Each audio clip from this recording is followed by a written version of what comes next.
Gracias a nuestra invitada que aceptó estar en nuestro estudio de CNN en la Ciudad de México, Ana Lilia Pérez.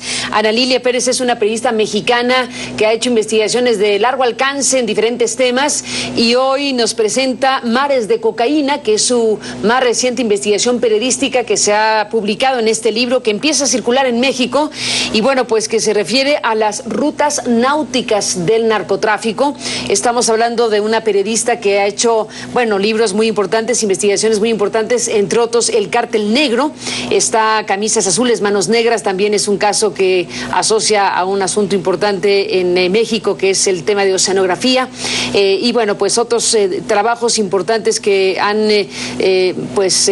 revelado y aportado información a los lectores de Ana Lilia Pérez en estos libros y en sus publicaciones periodísticas. Y hoy, bueno, pues nos detenemos en Mares de Cocaína con la presencia de Ana Lilia Pérez en este estudio. Bienvenida y gracias por estar aquí. Gracias, Carmen. Gracias por estar aquí. Y bueno, pues el título bastante claro, estamos hablando de las rutas náuticas del narcotráfico. ¿Qué es lo que pudiste investigar? ¿Qué es lo que contiene este libro que forma parte de un trabajo de mucho tiempo tuyo, que es la continuación de otras publicaciones y un trabajo muy importante que ahora se traduce en esto? Bueno, Carmen, para este libro fui a muchos países, muchas zonas portuarias, tanto de países productores de droga, cocaína en particular porque es la droga de mayor consumo a nivel mundial, como de países destino de estos cargamentos de droga. Hasta ahora hay información de cómo el mercado norteamericano ha sido el gran objetivo de los cárteles de la droga, tanto mexicanos como sudamericanos. Pero lo que ha ocurrido con este mercado es que el mercado europeo, de la zona asiática, de otras regiones del mundo africana, ha ido ganando terreno, de tal manera que actualmente el mercado euroasiático africano para las drogas es el que más está en la mira, el que más buscan los traficantes de distintas regiones del mundo. El libro Mares de Cocaína es un libro que desentraña las estructuras que operan el tráfico de drogas a escala internacional. Los grandes, llamémosle así, corporativos o asociaciones criminales a nivel mundial. Estoy hablando de cárteles mexicanos que hoy están ocupando un papel preponderante en el tráfico de droga, pero asociados a otras mafias. ¿Qué tan preponderante? Tan preponderante que las agencias europeas han alertado de cómo están operando los cárteles mexicanos desde puertos europeos o en zonas africanas. Por ejemplo, los cárteles mexicanos han contribuido a que países de África sean actualmente identificados como narcoestados, cuando hace unos años, hace menos de una década, en esos países ni siquiera se conocía lo que era la cocaína. Aquí habría que partir de un principio. En el negocio de las drogas, en el negocio de la cocaína, la mayor parte de las ganancias no está en la producción, sino en la venta final al consumidor. ¿La distribución? La distribución. ¿Qué ocurre entre uno y otro proceso? Por ejemplo, 1 kilogramo de cocaína pura en países productores como Colombia o Perú se puede conseguir entre $700 y $800, lo que se le denomina como coca coca pura de buena calidad. Cuando esa misma cocaína se va transportando por distintos puntos del planeta, puede alcanzar el precio que 1 solo gramo de esa cocaína puede venderse en el mercado australiano en esos mismos $700 o $800. Y en ese transporte de drogas, los cárteles mexicanos, a pesar de la detención de renombrados capos, siguen operando cada vez con más fuerza. Esta es una declaración que hacen agentes de inteligencia de distintos gobiernos europeos a quienes pude entrevistar, que son gobiernos que han sido alertados de la manera en la que están operando las mafias en uno y otro lado del Atlántico, por el Pacífico, por todos los mares del mundo, y este es el meganegocio a nivel internacional que ha germinado por el descuido que han tenido los gobiernos para combatirlo. Dices, cárteles mexicanos, varios. ¿Quiénes están siendo preponderantes junto con otros cárteles internacionales? ¿Puedes contarnos cuál es la geografía cuáles son los nombres de estos cárteles? Sí, a nivel internacional se identifica al cártel de Sinaloa como la organización criminal que más expansión ha tenido, pero está también el cártel de los Zetas. Yo en uno de los capítulos los defino como capitanes de mar y tierra, porque son organizaciones criminales con gran visión, si podríamos definirlo así, que en muy poco tiempo vieron en el sistema marítimo internacional la mejor manera de enviar sus drogas. Su nivel de operación es tal que las propias autoridades de los puertos europeos o de distintas regiones que pude entrevistar señalan la operación de estos cárteles en distintas partes del mundo. Tan es así que la semana pasada apenas en España, en un puerto español, desmantelaron una estructura que estaba operando dentro de uno de sus puertos. Cuando estamos hablando del tráfico de drogas a gran escala, estamos hablando de la operación dentro de los puertos, de la operación de cárteles que cuentan con flotas navales flotas marítimas completas para transportar drogas, pero Carmen... ¿Con bandera de quién? Con banderas de conveniencia. Ese es un tema muy interesante. En el ámbito internacional hay algunos países que han de alguna manera facilitado la operación de las mafias en el sistema marítimo. Esto se debe a las llamadas banderas de conveniencia, que son países que otorgan su pabellón a las embarcaciones, operan de manera laxa y no hay quien las controle en el mar.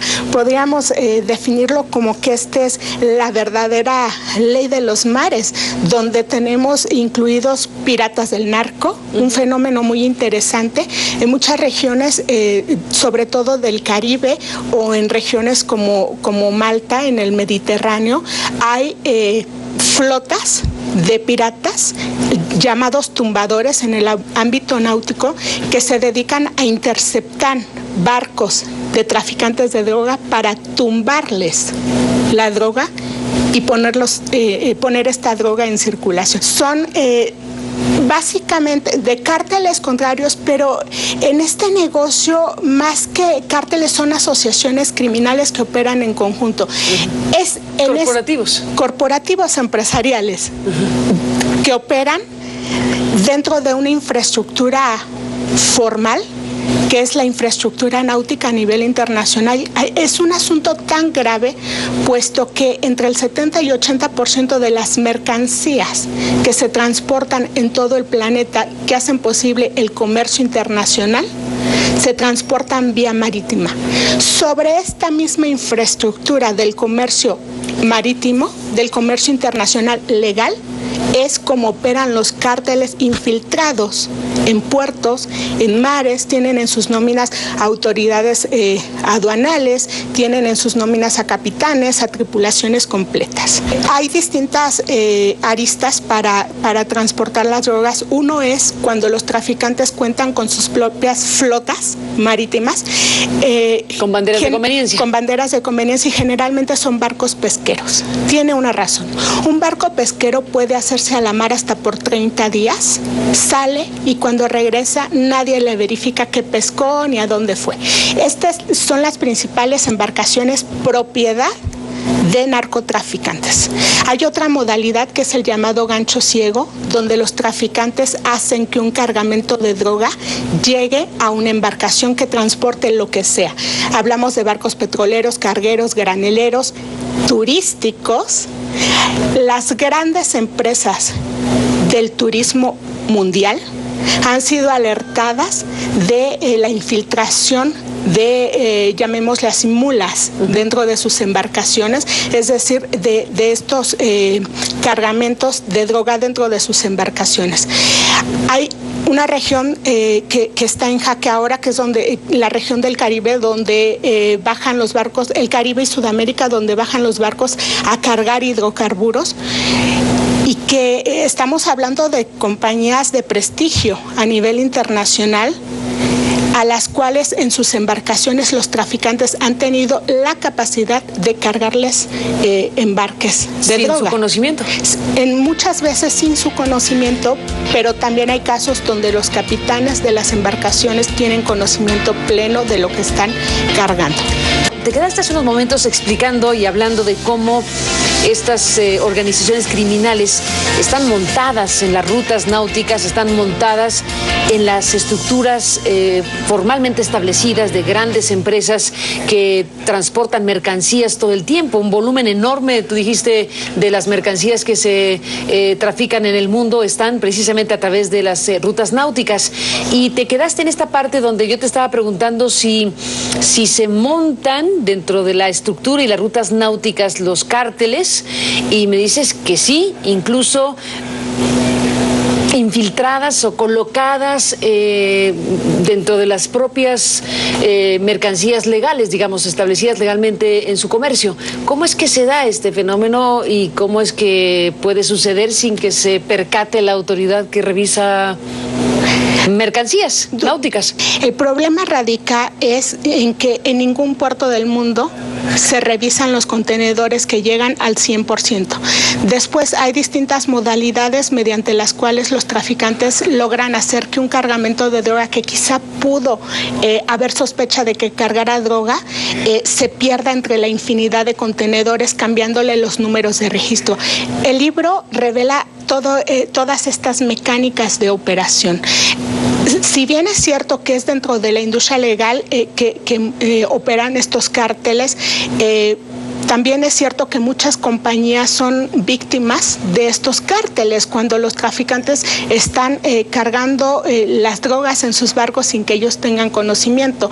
El libro habla de casos que han puesto en jaque a grandes petroleras a nivel internacional porque en sus barcos hay droga, y mientras se desahoga el asunto judicial, entonces se puede saber si la compañía tenía responsabilidad o no. Y no solo eso, Carmen, hay algo que yo le llamo el tráfico VIP. ¿Por qué? Porque en la costa azul francesa, desde el Caribe, en los yates y veleros que navegan los veranos en la costa azul francesa o en el Mediterráneo, los dueños de los veleros usan también sus embarcaciones para cargar droga. Son fortunas las que pueden cargarse en una embarcación. Hablábamos de la preponderancia que tienen los narcotraficantes mexicanos, de tal manera que hoy, por ejemplo, el cártel de Sinaloa o el cártel de los Zetas son los principales proveedores de droga en países tan remotos como Australia o en distintos puertos africanos. Yo hablo de todas las rutas que emplean. Yo pude hacer trabajo de campo en esos países productores, en esos países vecinos, y se incluye un mapa muy interesante de la llamada Autopista 10. La Autopista 10 es en la actualidad la ruta más popular que utilizan los narcotraficantes a nivel internacional. Se incluye este mapa en el libro. Este es un término que utilizan tanto las organizaciones mafiosas como las organizaciones que hacen trabajo de inteligencia policíaca para frenar esos grandes cargamentos. Bueno, Ana Lilia Pérez, estamos hablando de algo que significa volúmenes indeterminados de cocaína traficándose de esa manera todos los días, todo el tiempo, a toda hora.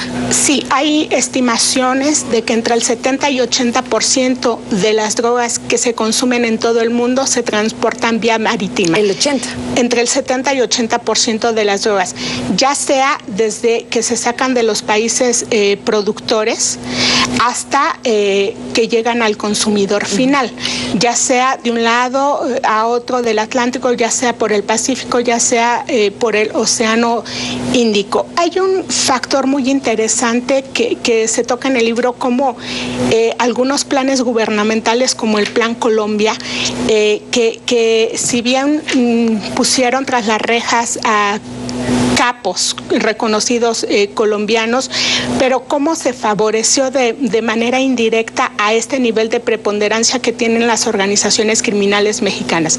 Actualmente en puertos de Colombia se identifica a cárteles como el de Sinaloa, los Zetas, como dueños de muchas de las embarcaciones pesqueras que desde puertos colombianos envían la droga a cualquier país del mundo. Quiero citarte un caso muy interesante de un barco que operaba uno de los navieros de este grupo del cártel de Sinaloa para el Mayo Zambada, como coordinador de estos cargamentos. Se hizo la detención de ese gran cargamento, eran casi 20 toneladas de cocaína. Fue una cifra récord, la cifra más alta en cuanto a las incautaciones de droga. ¿En qué año? Ocurrió en 2007, en el año 2007.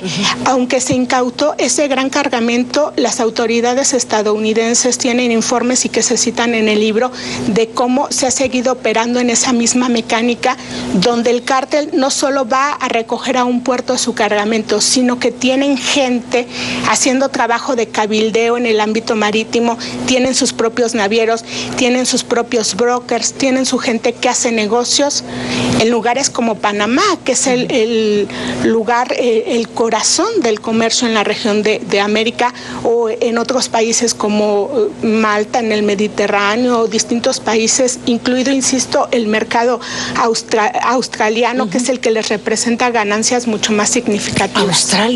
Australia. ¿Y por qué Australia? La has mencionado varias veces. ¿Australia? ¿Qué significa Australia? Australia, Carmen, es uno de los países finales de la llamada autopista 10. Esta que está acá. Esta que se revela en el libro es la autopista más empleada por los narcotraficantes a nivel internacional. Los traficantes operan con sus propias cartas de navegación, con sus claves, con comunicación satelital desde sus embarcaciones. Hablo de Australia porque es el mercado donde la droga alcanza el nivel más alto, pero también está... ¿En materia de consumo?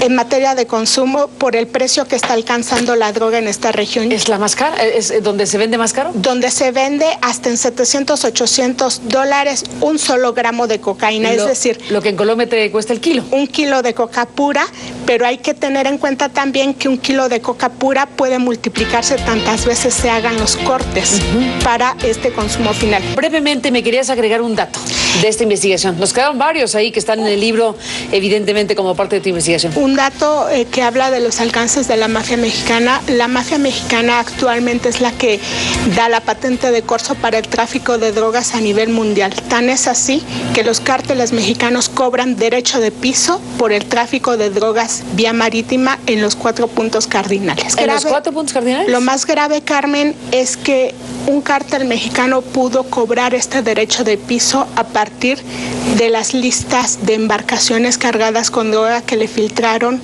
desde las propias autoridades mexicanas y que eran las listas que la DEA tenía identificadas como barcos que traficaban droga. Estas listas fueron a parar a manos de un cártel y gracias a eso se pudo imponer el derecho de piso o derecho de mar. Tremendo este dato que das, Ana Lilia Pérez, a partir de esta investigación. Y bueno, pues estamos siguiendo de cerca tu trabajo, siguiendo de cerca la publicación de este libro, pero no me quiero despedir, Ana Lilia, sin preguntarte y sin pedirte que compartas con nuestro auditorio en CNN, pues lo que ha sucedido contigo como periodista, porque en algún momento conversamos tú y yo en este programa, hemos hablado varias veces, pero en algún momento tuvimos noticia de que te fuiste forzadamente, hay que decirlo, de México, a partir de un conjunto de situaciones de riesgo para ti. Te pudiste acoger a programas europeos de protección a periodistas y tu circunstancia y tu situación de riesgo hizo posible que te acompañaran estas organizaciones. Estuviste fuera de México 2 años. Yo tenía una escolta personal asignada por organizaciones defensoras de derechos humanos en México y el riesgo que corría era tal que ya ni esa escolta podía garantizar mi seguridad. Tuve que salir, tú recordarás el libro El Cartel Negro, abrió distintas instancias, derivó en instancias judiciales contra distintas personas, tanto en México como en Estados Unidos. Y el riesgo para mí se incrementó, las amenazas de muerte que yo ya tenía por trabajos periodísticos que publiqué, sobre todo del nivel de corrupción y de las asociaciones criminales entre funcionarios del gobierno mexicano y mafias criminales, y para mí ya nadie garantizaba mi seguridad. Tuve que salir de México, estuve bajo auspicio de la Fundación de Hamburgo para Perseguidos Políticos y después bajo el programa de escritores en exilio de la Organización Mundial de Periodistas, del PEN. Y bueno, yo decido ahora volver a México porque para un periodista que no puede ejercer su profesión, estar en exilio, aunque esté garantizada tu seguridad, para un periodista no es vida tampoco. Y esto lo pueden entender los periodistas y la sociedad en su conjunto. Finalmente los periodistas, nuestra finalidad es un trabajo en pro de la sociedad, y cuando a un periodista le pides que calle, es tanto como estar muerto en vida. Para mí era eso, era contra natura. Yo he decidido regresar a mi país, he decidido seguir trabajando en lo que sé hacer, que es el periodismo. Y bueno, creo que la medida que debemos tomar los periodistas puede ser salir y garantizar tu seguridad, pero también debe ser exigir al Estado mexicano que garantice a los periodistas el que podamos ejercer nuestra profesión. Ana Lilia Pérez, pues bienvenida de regreso a México después de esos 2 años que, entre otras cosas, te permitieron abrir estos espacios internacionales. Tuviste acceso a fuentes de muy alto nivel que te permitieron conocer, informarte, documentar las rutas náuticas del narcotráfico en estos mares de cocaína, y 2 años después de esta circunstancia que efectivamente nos debe avergonzar como país, que una periodista como tú haya tenido que salir auspiciada por estos programas europeos de protección a periodistas y de perseguidos políticos o las características que acabas de mencionar. Y bueno, pues sí, francamente es una señal de lo que no está funcionando cabalmente en un país como el nuestro. Así que bueno, pues después de lo que nos has contado, bienvenida de regreso. Estaremos muy al pendiente y en comunicación como siempre para seguir escuchándote y sabiendo de tus trabajos de investigación. Gracias, Carmen. Gracias, Ana Lilia Pérez. Y bueno, pues estaremos siguiendo de cerca, por supuesto, la trayectoria de Ana Lilia, y aquí dejamos esta conversación sobre mares de cocaína.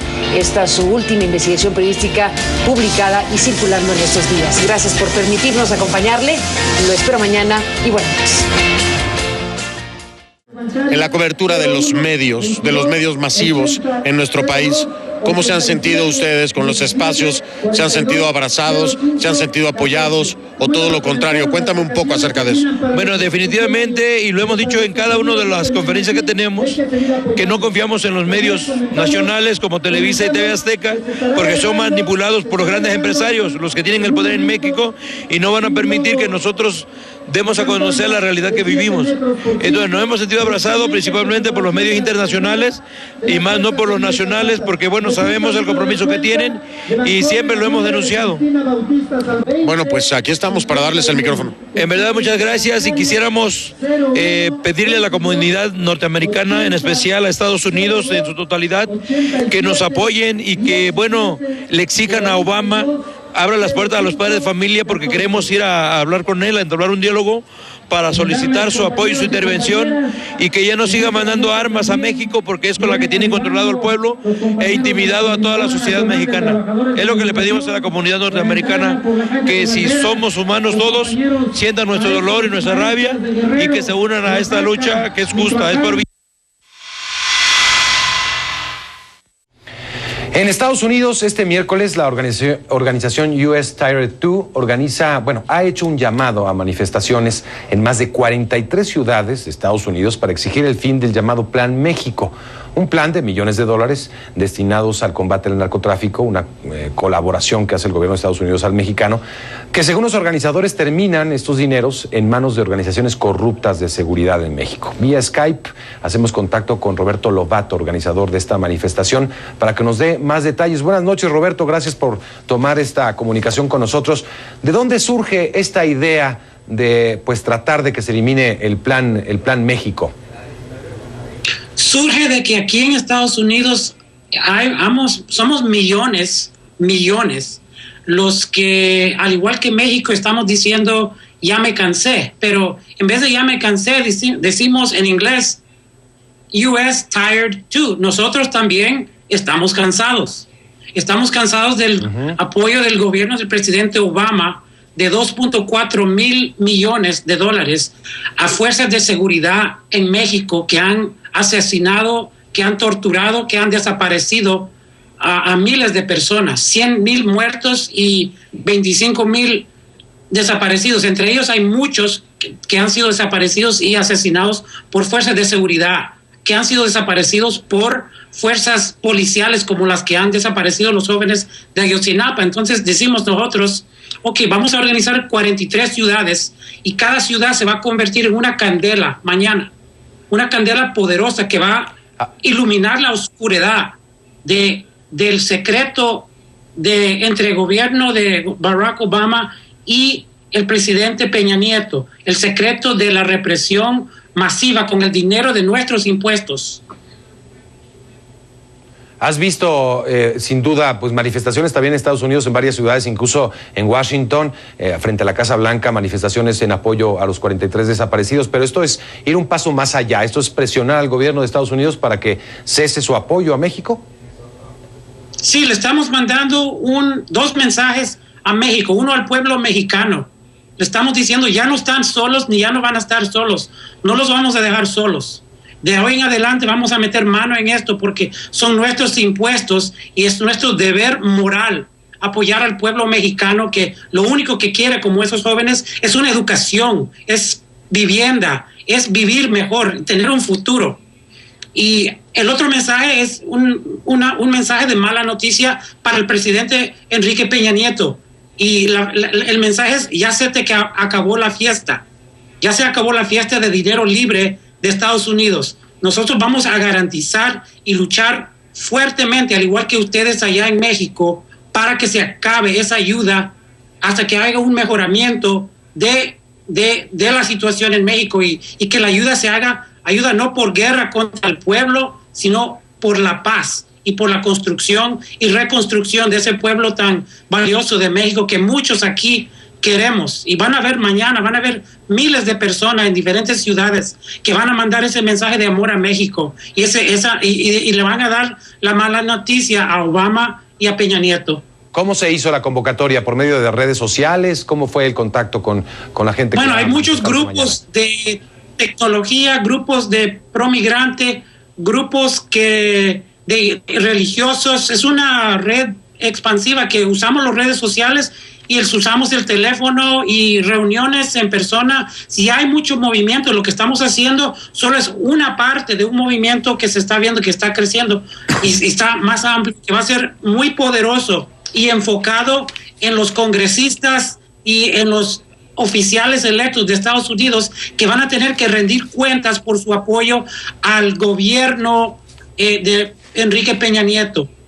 Y es algo que nunca se ha hecho hasta el momento. No han tenido que rendir cuentas y ese secreto sucio hay que exponerlo a la luz y por eso vamos a iluminar cada ciudad con la historia de uno de los desaparecidos. Cada ciudad va a contar la historia de uno de esos jóvenes. Nosotros hemos hablado con esas familias en Ayotzinapa, hemos hablado con sus compañeros, nos sentimos conmovidos y motivados a no abandonarlos como los dejamos abandonados por muchos años aquí. Eso ya se acabó. Roberto, sin duda estaremos muy pendientes de todo lo que suceda el día de mañana en esta marcha en 43 ciudades. Supongo que irán muchos de origen mexicano, de ascendencia mexicana, pero también gente que no necesariamente tiene que ver con México, pero que está preocupada también por lo que ve en la prensa. Sí, y lo que están haciendo con nuestros impuestos. Nosotros estamos listos y le agradecemos el hablar con nosotros. Gracias por este contacto, Roberto Lobato, uno de los organizadores de esta manifestación el día de mañana. Estaremos pendientes.